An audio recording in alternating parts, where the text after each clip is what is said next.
Tonight on Cronkite News, Arizona State announces the newest coach joining the Sun Devil family. Plus, Sun Devil softball battle the Arizona Wildcats for the Territorial Cup showdown.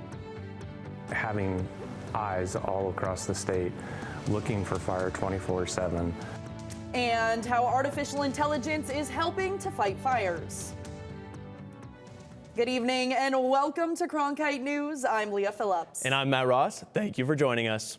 We start in Seattle, where the Arizona Wildcats suited up for their second round matchup against the Oregon Ducks. Our own Andres Armenta was there to see old conference foes reunite on the hardwood. If you didn't know any better, you'd think the Pac-12 is still alive and well after another classic clash between Arizona and Oregon finished in a Wildcat victory, 87-83. Ticket punch to the Sweet 16. I'm giving credit to a lot of these guys here. I mean, we've really been talking about just, kind of developing, I don't want to say unemotional, but a real steady approach, 0-0 score, so what, now what type mentality.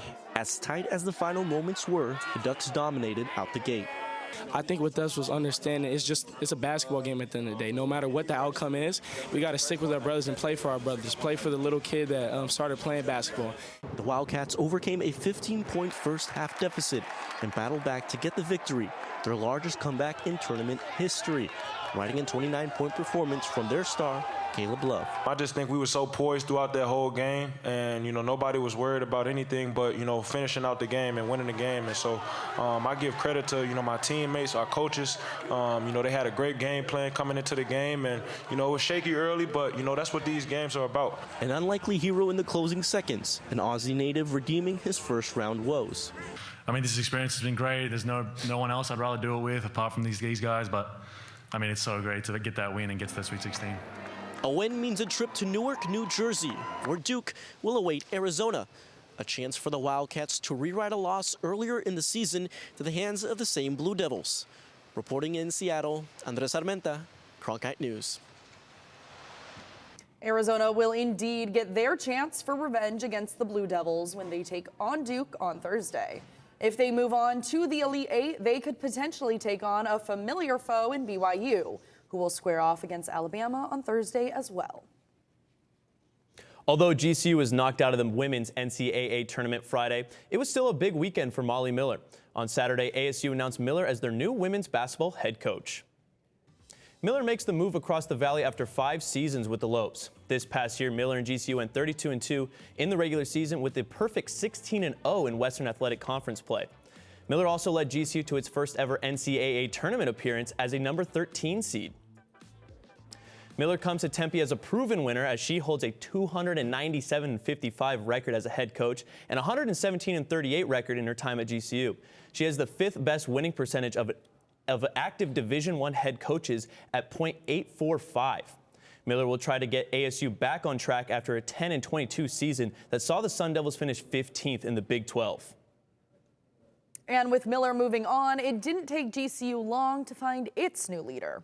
This morning, the program announced South Carolina assistant coach Winston Gandy would be the Lopes' new head coach. Our Kobe Bronstein was there for the introduction. GCU welcomes South Carolina assistant Winston Gandy as their new women's basketball head coach. Gandy steps in as the lead man at one of the hottest mid-major attractions in America. With the leadership that we have, they're forward-minded, always pushing the envelope. Some people are zigging, they're zagging. GCU Athletic Director Jamie Boggs spoke in front of an energized crowd about Gandy's pedigree as a winner to soaring new heights. Every place that he has been, they've made it to the postseason and advanced deep into the NCAA tournament. Known as an elite recruiter, Gandy is driven to bring top talents across the nation to GCU. When you look at the resources, when you look at the people, the community, I'm a firm believer as the people make the place. When you look at the strong Christian foundation that this university has. The Western Athletic Conference was good to the GCU Lopes, but they start a new era in 2026 as they move to the Mountain West, making Gandy's hire a perfect fit at the perfect time. Our invitation to join the Mountain West Conference in 2026 or possibly the fall of 2025 is a major step up for us. In Phoenix, Kobe Bronstein, Cronkite News. And following Monday's announcement, Dawn Staley, who has worked with Gandy at South Carolina the last 2 seasons, had this to say in a statement. Quote, "I'm thrilled for Winston Gandy on being named the head coach at Grand Canyon University. He'll always be a part of our Gamecock family, and I know he's ready for this opportunity. I have no doubt he'll do a fantastic job at GCU, and I can't wait to watch him thrive as a head coach," end quote. The Phoenix Suns are back in action tonight as they take on the Milwaukee Bucks at home. Tip-off is set for 7 p.m. The Suns have 11 games left in the regular season and come into tonight's game with the last spot in the Western Conference play-in for the postseason. Tonight's game will be special for head coach Mike Budenholzer, who led the Bucks to a championship in 2021. The Suns will look to keep their momentum from last week's win over Cleveland, but they'll have to find a way to stop former NBA MVP Giannis Antetokounmpo. Everybody says build a wall, but it's true. You got to get back and build a wall. And then, I don't think you want them shooting, 15, 18 free throws. Like, you got to keep defending without fouling, make things tough. Tonight's game is the start of a busy stretch for the Suns as they'll host the Boston Celtics on Wednesday and visit the Minnesota Timberwolves on Friday. And coming up next, the NASCAR season is already off to the races. When we come back, we'll meet the driver using his culture to inspire others. Daniel Suarez is the first Mexican-born driver in the NASCAR Cup Series, and he's doing his part to inspire others to get behind the wheel. Record highs expected across the valley tomorrow, reaching close to 100 degrees. I'm Mahir Hassan, and your entire Cronkite News weather forecast is coming up after this break.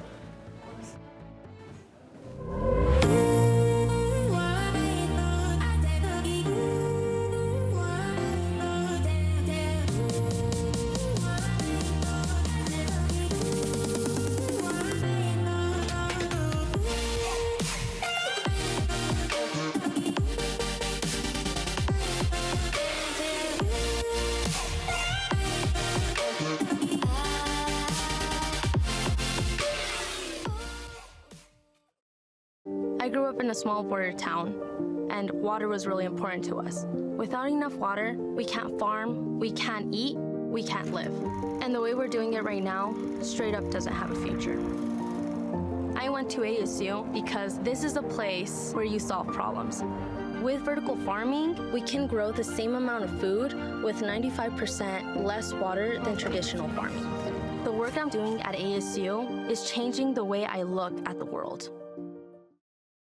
Innovation at the Walter Cronkite School is pushing the boundaries of traditional journalism. Storytelling has evolved over the years. This is part of that evolution. Students in the Innovation and Entrepreneurship Lab are using emerging technology to create scenes in augmented and virtual reality, coding playable games, and bringing the audience into the story. They're only limited by their imagination and their willingness to learn. Find out more at cronkite.asu.edu. Welcome back. The Arizona Wildcats took the drive up to Tempe to take on the Sun Devils in a 3-game softball series over the weekend. And Territorial Cup points as well as their Big 12 records were on the line as fans packed Farrington Stadium for all 3 games. The Wildcats were able to shut down the Sun Devils offense for the first 2 games, outscoring them with 11 runs while only giving up 2. But the Sun Devils managed to salvage the final game of the series to avoid the sweep, winning 3-2 with the help of a home run by Ashley Mejia. Here's a look at the updated Territorial Cup standings with the Wildcats grabbing the softball series. The Wildcats are leading 7-5 so far in the 24-25 season, with more events to come throughout the spring. Meanwhile, across Tempe Town Lake at Phoenix Municipal Stadium, ASU baseball enjoyed their series win against the Kansas Jayhawks. The Sun Devils hosted their first Big 12 Conference series against Kansas over the weekend, and it did not disappoint. In Game 1, ASU's offense dominated with the help of 2 home runs by Josiah Cromwick, winning 9-2 on the first night. The Jayhawks would come roaring back with their offense to take a Game 2 by a score of 7-3. This all led up to the series finale where it was back and forth all game. After Kansas took a 6-5 lead in the top of the 9th, ASU New Contrades answered with a walk-off home run to win the game 7-6 and take the series.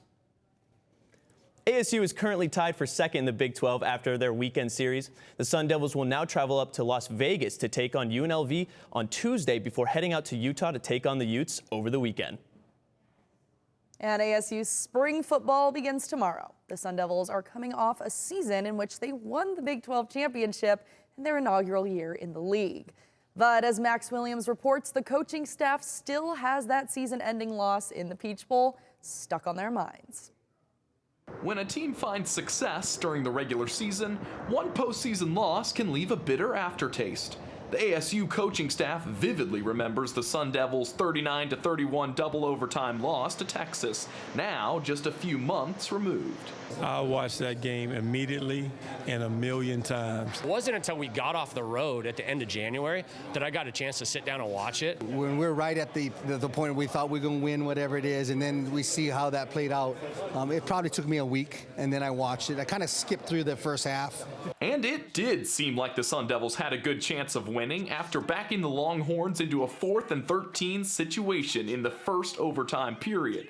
ASU failed to capitalize, but defensive coordinator Brian Ward defended himself. It'd be one thing if you're just ripping off calls with no thought in mind of what you're doing, but so much time and energy goes into those games.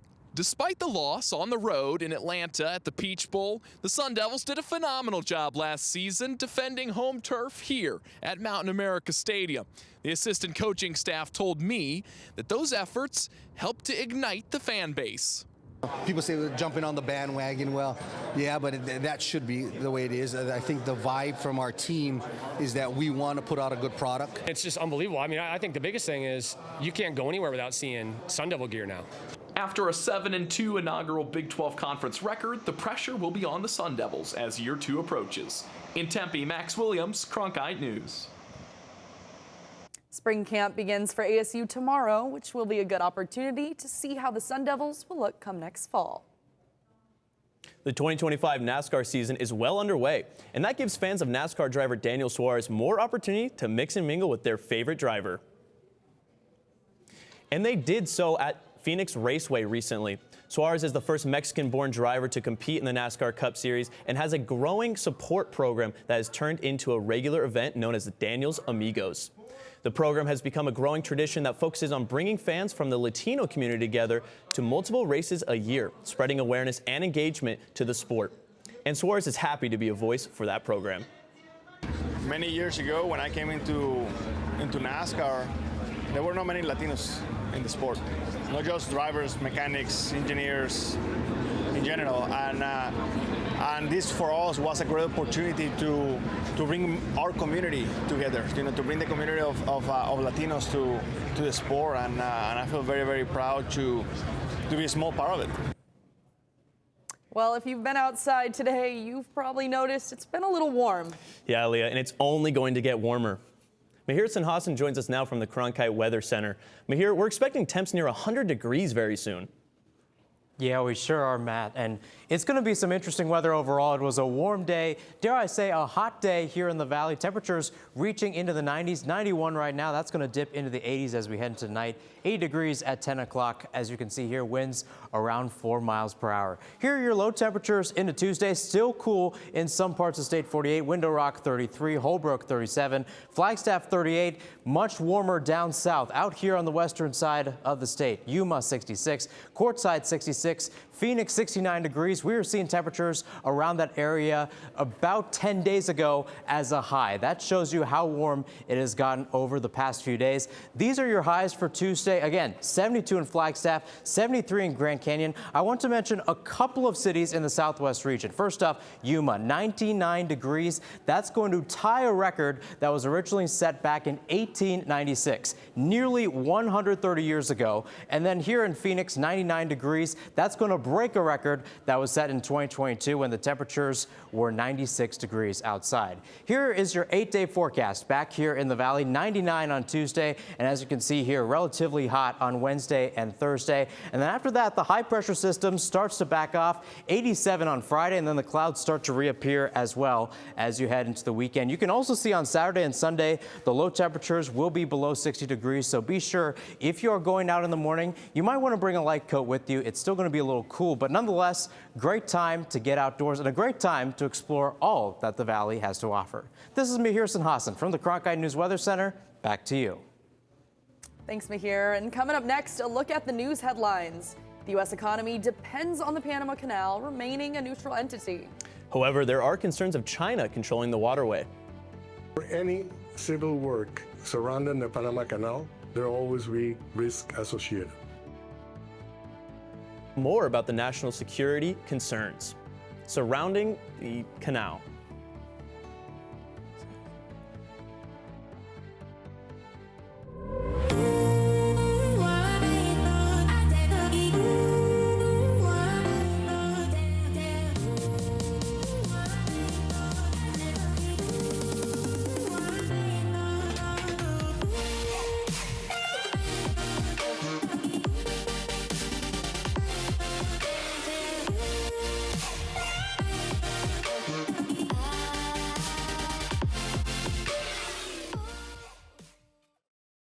I grew up in a small border town, and water was really important to us.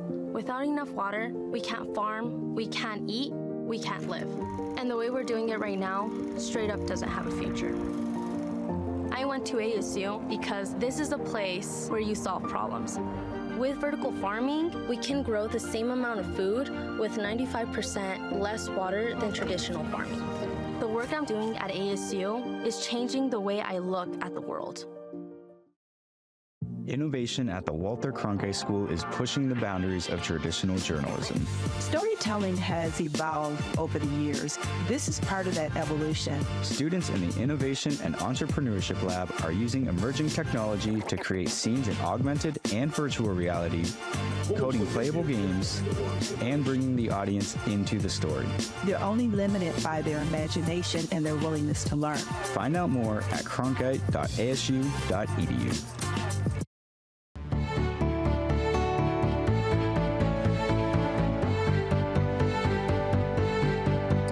Back to Cronkite News. I'm Max Cepeda with your news headlines. Artificial intelligence is everywhere, and it's even being used to find fires. A new way to detect wildfires is helping firefighters and Arizona Public Service, or APS, to respond quickly and effectively. And our Charlie Vicario has more on how these devices are making an impact. This is a view of the beautiful mountains in Prescott National Forest. In a moment, it will turn into something else. That smoke was detected by an AI camera, one of 15 operated by APS. The cameras are placed in northern Arizona, monitoring forest and wildland areas. Once smoke is detected by the AI camera, a notification is sent out almost instantly. Notification when a fire does start goes directly to the dispatch centers across the state, so our federal partners and our state partners. So Arizona Department of Forestry and Fire Management, Forest Service, they all get it at the exact same time we do. It provides firefighters more information on the size of fires and how fast they grow in order to deploy the right resources. Russ Shoemate has been a part of wildlife fire suppression for 30 years and expects a more active fire season due to Arizona's drier winter. However, without the snowpack and whatnot, the heavier fuels in the higher elevations are going to be susceptible to fire earlier on in the year. Last month, an AI camera in Prescott National Forest detected smoke from the Brady fire when it was less than 1 acre in size. Having eyes all across the state looking for fire 24/7, not taking a rest, looking at night and daytime hours, it really is a game changer in terms of situational awareness. APS expects to mount 15 more cameras by May 1st to make it safer for firefighters to get in and residents to get out in potential wildfires. In Phoenix, Charlie Vicario, Cronkite News. Thank you, Charlie. And the 30 total cameras are part of APS's overall wildfire prevention program, which includes everything from high-tech cameras to on-the-group inspections and keeping vegetation around power lines in check. And former State Representative Daniel Hernandez has announced his run for the U.S. House of Representatives. Hernandez is running for the seat that was left vacant by the death of Representative Raul Grijalva. Hernandez is the first big name to run for Grijalva's spot in Arizona's 7th Congressional District, and he was elected to the Arizona State House in 2016 and interned for former Congresswoman Gabby Giffords. A special primary for the seat will be held on July 15th, followed by a general election on September 23rd. The Trump administration has asked the Supreme Court to block a ruling that would reinstate jobs for thousands of federal employees who were part of the mass firings. The emergency appeal comes after a California-based judge ordered half a dozen federal agencies to immediately offer 16,000 employees their jobs back. The original firings were a part of the government's efforts for a massive downsize in workforce. And meanwhile, the Trump administration has threatened to seize the Panama Canal. President Trump claims China is controlling it, fueling concerns over our national security. And as our reporter Eddie McGovern explains, the health of the U.S. economy largely depends on the Panama Canal remaining a neutral waterway.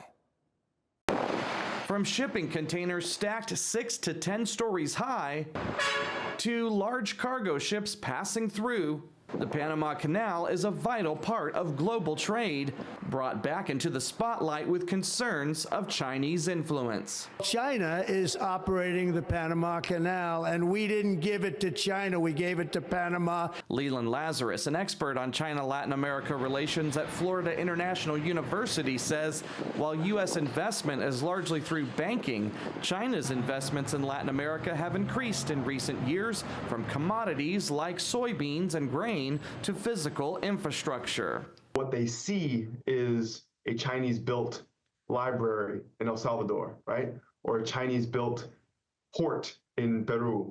China's presence in Panama dates back more than 150 years, but recently Chinese-backed projects, including bridges, energy, and wireless technology, makes China's presence more visible.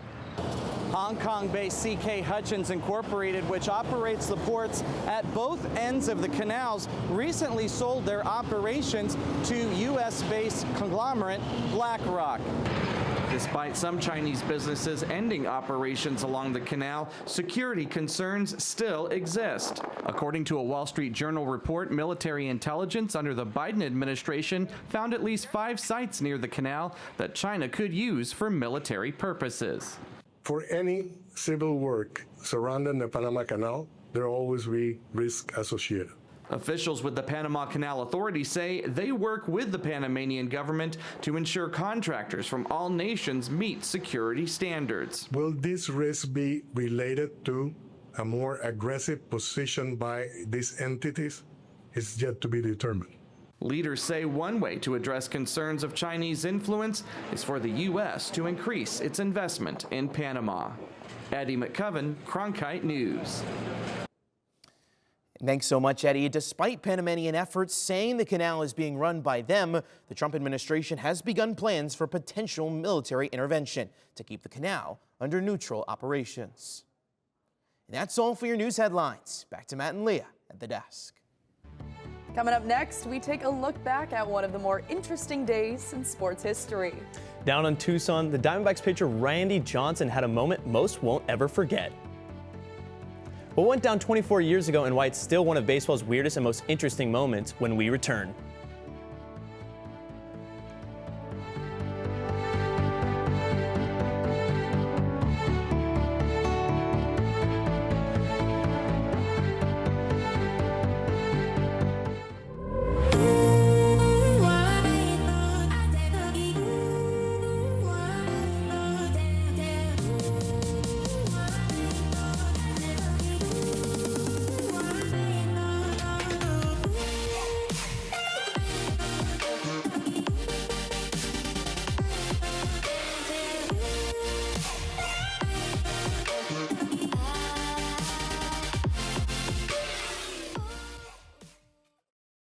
I grew up in a small border town, and water was really important to us. Without enough water, we can't farm, we can't eat, we can't live.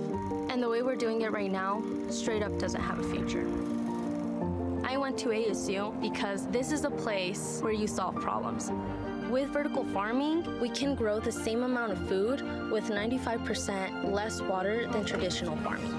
The work I'm doing at ASU is changing the way I look at the world. Innovation at the Walter Cronkite School is pushing the boundaries of traditional journalism.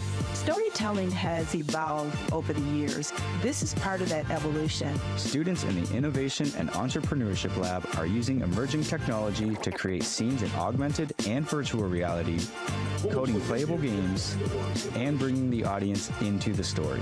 They're only limited by their imagination and their willingness to learn. Find out more at cronkite.asu.edu.